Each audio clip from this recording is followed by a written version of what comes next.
Hello বন্ধুরা, আমি সীমা আমার রান্নাঘরে জানাই সকলকে স্বাগত।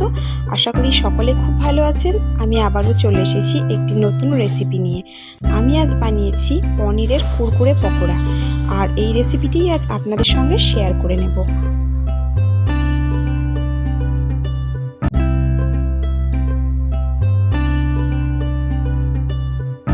তার জন্য প্রথমে আমি এখানে নিয়ে নিয়েছি পনির, আর পনিরটাকে লম্বা সাইজে পিস পিস করে কেটে নেব।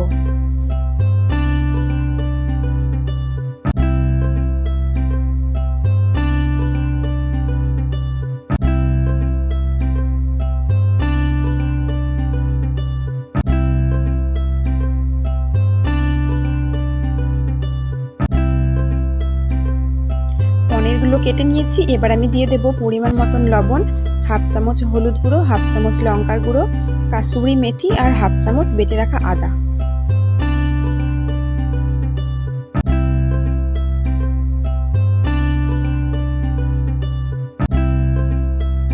সব কিছু দিয়ে পনিরটাকে ভালো করে মেখে নেব, তারপর ম্যারিনেট করে কিছুক্ষণের জন্য রেখে দেব।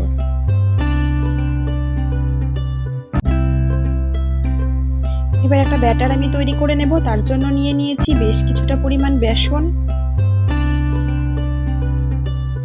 এবার আমি দিয়ে দেব পরিমাণ মতন লবণ, পরিমাণ মতন হলুদ গুঁড়ো, পরিমাণ মতন লঙ্কার গুঁড়ো, সামান্য কালো জিরে আর সামান্য পরিমাণ চিনি, আর দিয়েছি কুচনো ধনেপাতা। সব কিছু দিয়ে ভালো করে মিশিয়ে নেব। অল্প অল্প করে জল দিয়ে একটা বেশ ঘন ব্যাটার আমি তৈরি করে নেব।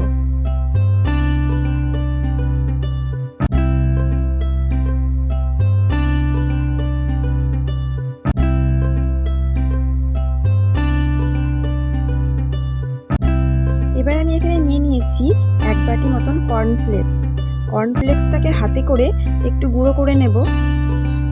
তারপর ম্যারিনেট করা পনিরগুলো একে একে বেসনের ব্যাটারে চুবিয়ে নিয়ে গুঁড়ো করে রাখা কর্নফ্লেক্সে কোট করে নেব। এইভাবে আমি একে একে সবগুলোকে তৈরি করে নেব।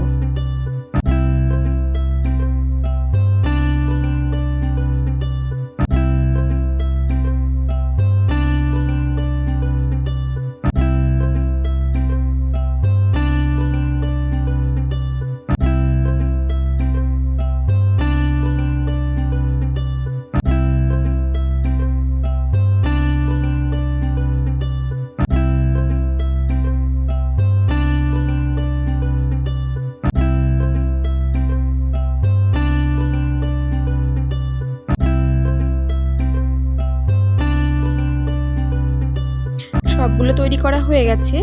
এবার আমি ভেজে নেওয়ার জন্য কড়াইয়ের মধ্যে বেশ কিছুটা পরিমাণ সাদা তেল দিয়ে দিয়েছি। তেল খুব বেশি গরম করব না, অল্প গরম হলেই একে একে তৈরি করে রাখা পকোড়াগুলো ছেড়ে দেব।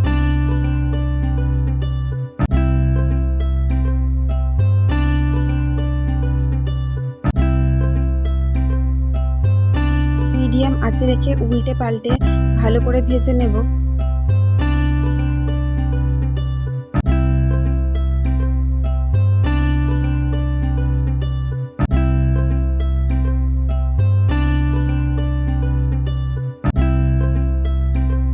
এরকম সুন্দর লালচে লালচে রং হয়ে আসলে তখন তুলে নেব।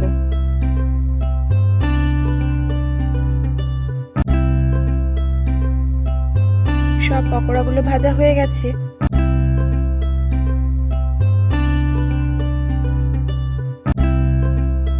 একটা প্লেটের মধ্যে সাজিয়ে নেব।